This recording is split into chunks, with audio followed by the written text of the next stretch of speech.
Today we're going to talk about body parts. First, let's start with the head. This is our hair.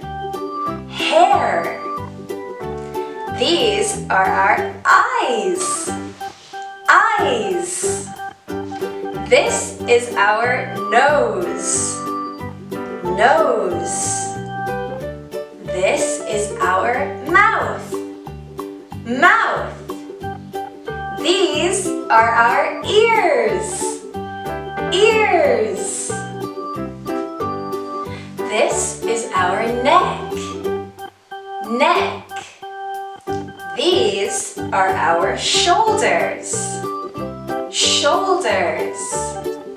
These are our arms. Arms. These are our hands. Hands. And these are our fingers. Fingers. Well done. Now take a look at this.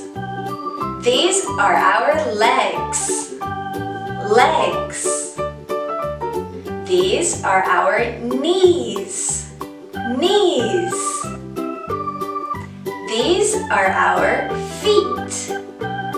Feet. And these are our toes.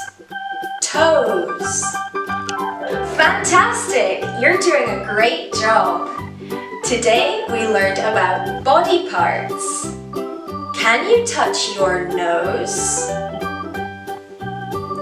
Well done! Can you touch your head?